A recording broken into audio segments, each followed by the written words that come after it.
wozala shala wozala sidla ubusha wozona. The safety you need and the fun you want. There's space for every fun in the Toyota Starlet.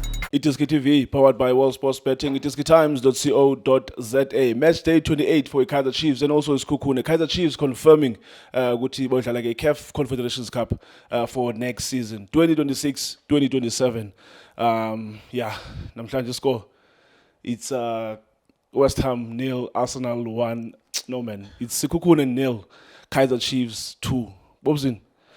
I say Peter Mukawa and talk about Sekhukhune ne Kaizer Chiefs umdlalo bese ubukele lo namhlanje kunjani yonke t-shirt oyigcokayo inenjabulo phakathi kule weekend mngani wami yaphila right ithi ngibulisa amadoda la studio shade Bobsin i-Chiefs manje ithi top 3 Mamelodi Sundowns, Orlando Pirates, Kaizer Chiefs bodlala i-CAF next season.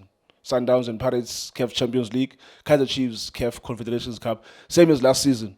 I mean, last season besikube bedlala la tournament baphuma ke ngezigaba kwasheka Sundowns yodlala i-final next week. Big game at Loftus next week, but i-Kaizer Chiefs yodlala i-CAF Confederations Cup again next season. Umdlalo namhlanje wona ubone njani? Shane, well done to Kaizer Chiefs. Collector the maximum point Peter Mokaba Stadium. Ngiyacabanga ukuthi ngakusho lo Shane ngathi isikhathi sokugrind ama points for Kaizer Chiefs for ukuthi basibeke kule position ukuthi bayidlala i Triple C Shane which is CAF Confederation Cup into enhle kakhulu Shane. So ngicabanga ukuthi uma ungabheka the way i-Chiefs neSekhukhune badlala ngakhona first half bongacabanga ukuthi igame ingaphela ngo-0-0 because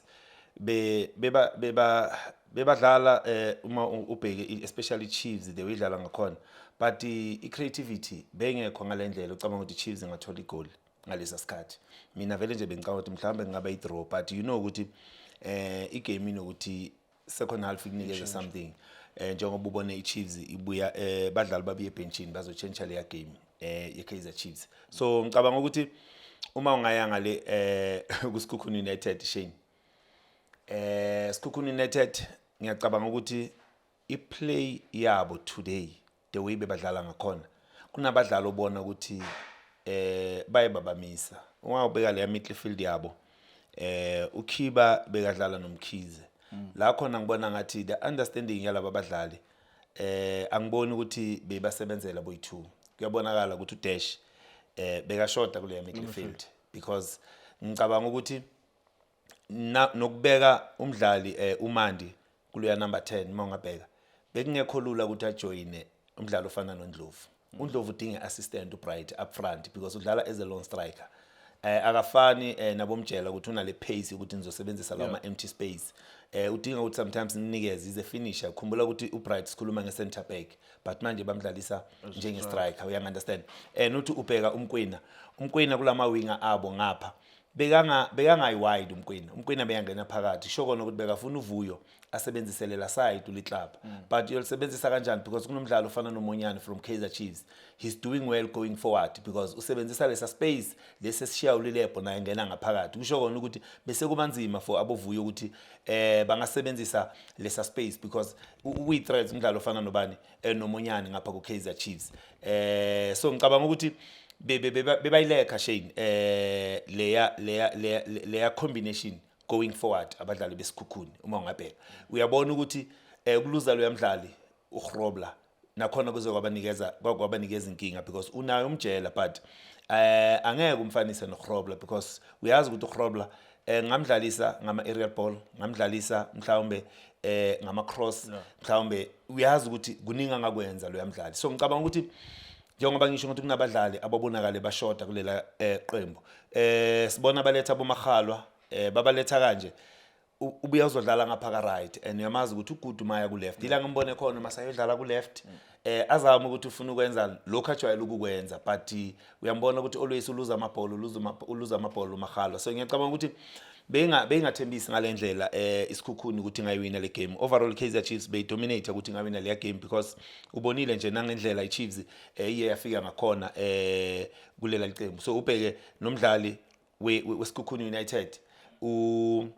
lentwana beyidlala ngapha ku right ngicabanga ukuthi wonke lama site wabo Shane beyanga function ngendlela ngicabanga ukuthi mhlawumbe bebanga function ngakhona because siyazi iSkhukhune ukuthi most of the time inokuphuma wide ngikhuluma ngoNku uNku umbonile ukuthi bekangasebenzi ngalendlela le so if kuzofa ama winger la kumele ukuthi akunikeze something kule attack yakho bayojoina istriker sakho Shane akukho zokwenza because angeke kulo number 10 wakho odlala deep abuya la kubomkhize ukuthi nazo kunikeza something because akajoin kusho kona ukuthi uBright kumele ukuthi alinde uNku alinde uMkwena alinde Nomadi ukuthi babuye bazomjoina noNomandi but uma ngabe lento ayenzeki creativity wena Shane izoba less into ezoyenza kuphela ukuthi uNtsabatha kumele asebenze lapha emuva njengoba simbonile ukuthi usebenzile kakhulu uNtsabatha kunamabhola engicabanga ukuthi uyincedile iSkhukhune United.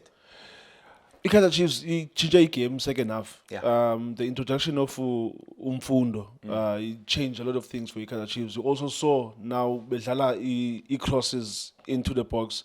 You don't know ukuthi by identify the defense yeSkhukhune libangela ukuthi badlale as a long box straight to a boxing because when kana bona izibholas vele zisuka ngapha kwe defender aphuma umuntu 1-on-1 at some point Umodi was adjusted to be ukuthiwe offside but that strong replay he was on so as a ball Kaizer Chiefs bebezibela ngapha kwakhe into bay identify la defense yeSkhukhune. Yeah ngicabanga ukuthi bambonile uChibaba noCarlos ukuthi sikhona space abasishiyayo emuva bayafuna ukuphusha kancane bashiye lesa space and iChiefs ifuna ukusebenzisa first half izamile ukusebenzisa uMonyane bebagcwalela kulela side la ka right la ka left Kaizer Chiefs abo Sirino Mbeke always beka shiftela kulela side la khona ayojoin aboModi so that bakwazi ukuthi uma ngihlala ngisho uma bashifta le midfield ukuthi igcwalele kulela side obviously Shane uliklapha uzomove kancane because kuzobonakala sekuye ilast man because between uChibabwa noCarlos oyiwani kuzofuna ukuthi vela shift then uma joina ngapha kuvuleka le space ka Monyane la uMonyane kumele ukuthi baswitche khona iplace bonile baloku baletha kuMonyane up until athola leya injury ngiyacabanga ukuthi yemkhiphile ukuthi balethe uFrost kulela side so ngicabanga ukuthi bekuyi game plan yabo Shane njengoba ubonile second half uma baletha labadlali Umfundo Vilakazi nayo Frost la baletha noMorris so ubonile ukuthi bayiwina ebenchini leya game Shane bayawina beqembu Kaizer Chiefs because bona Umfundo Vilakazi uyangena wenza kahle kakhulu Shane ukuze baswitche la amabhola abuye ngapha ubheke nalela bhola la Umfundo always beka receiver khona bashifta ka right ba receiver ngapha so ngicabanga ukuthi ucoach uyifundile lento nowashiya umdlalo ofana noLepo kulela side knowing very well ukuthi uyamazi ukuthi uyawayenza ama box entries and he did very well bheka leya cross anikeza uMorris ubheke naleya penalty iyenzwa uye futhi lo yamdlali uLilepo so ngicabanga ukuthi ibancede kakhulu Shane belicembu Kaizer Chiefs leya game plan yabo ukhipha naye futhi umthetho ngiyacabanga ukuthi bese kadinga lento because umthetho always uyambona udlala ibasic yilento umsebenzi wakhe ukuprotecta leya defense as a 6 kumele wenza ngale ndlela awudingi more because abanye abantu banokudinga more kubadlala abafana nabo umthetho and umthetho as a 6 kumele uprotect leya defense at the end of the day ukhona umuntu okumele edlala u8 uNgcobo siyambona ukuthi naye udlala kahle kakhulu umdlalo kumele ukuthi asebenzisa boSirino ku number 10 akwazi ukuthi siya breaka lama lines siyawathola lama pockets yini na so ngicabanga ukuthi benze kahle kakhulu Shane abadlali beKaizer Chiefs ukuthi bangathola lela goal but Umfundo I think wenze kahle Shane kakhulu ukuthi uma angena uyambona ukuthi umdlali ofuna uwin always kunabanye abantu banokuthi Umfundo akaqale Shane ngiya understand ukuthi siyamdinga ukuthi mina ngithi abamnikeze more minutes even though angena ngesub because wenza kahle kakhulu Umfundo uma biye benchini uyakwazi ukuread igame and unokubathola labantu mhlambe sebakhathela abanye bakhona and uyazi ukuthi uyi dribbling wizard so abanye abadlali abafuna ukuthi bamsaba umdlali most of the time one skill Shane so ngicabanga ukuthi Umfundo is good uma biye benchini kodwa mnikeze more minutes ungamnikezi the last 10 or mhlambe last 5 minutes ngicabanga ngeke kwenzele niki so for the coach ngiyacabanga bayithole right namhlanje abo coach beKaizer Chiefs so asazi Shane because nginokuzibuza ukuthi uyazi Chiefs la ucabanga ukuthi mhlambe ingahle ithathe khona ama decision mhlambe entweni from technical team ama players kunokuvela abadlali abafana nabo Morris bafike benze kahle ubona uMorris next season umbona istarter ku Kaizer Chiefs. So banokuba nenhlanhla. Even last season ngakutshela ngathi Nedbank bathe uma bayiwina akukho okuningi abakulungisile because Nedbank bayiwinile and they believe ukuthi ne we can win can and still it push with yeah, these players, understand. yeah. So siyacabanga ukuthi mhlawumbe abadlali abafana nalaba yiba ababe benchini isizini seyophela benze kahle Kaizer Chiefs, but well done to Kaizer Chiefs ukuthi Shane bakwazi ukuthi ba qualify for i-CAF Confederation. Robson masivale. Shane yazi uma ngabe senza igame ye-Chiefs Shane ubekume kancane ngeArsenal Shane. Akume kancane Shane. Ngathi bonke abopposition mamela. Ngathi bonke ama-deputy this season bafuna ukuthatha le league kwenzakalani ke? Yazi la ngomithi akuvumi mangithule. Iyecule Bobs. I can't keep quiet when Arsenal is doing so well. Is it? I can't mhlobam. No, I can't. Asilinde Shane sibone isengakapheli league, but hey thina ababoni kahle kahle ukuthi game mayidlala la. Hey uyiva kangakanani mngani wami siloko siyakuthulisa uma iArsenal loser. So but anyways siyabonga Shane. Asibonge iqembu leKaizer Chiefs. Singasayi phambili mngani wami.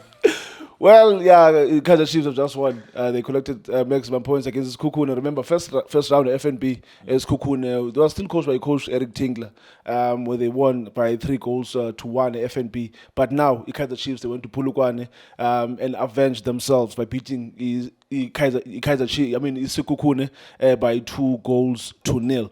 Peter Mokaba Stadium, new Peter Mokaba Stadium, Kukune United 0, Kaizer Chiefs 2. Thank you so much for watching Itiski TV. Hola Bafethu, this is Junior Kanye. Please subscribe to Itiski TV. This is Bongane Benedict Villagazi, they call me so. Niyazi Bafethu, I'm a coach for life. They are back in winning ways. Please, I tell you to subscribe to Itiski TV.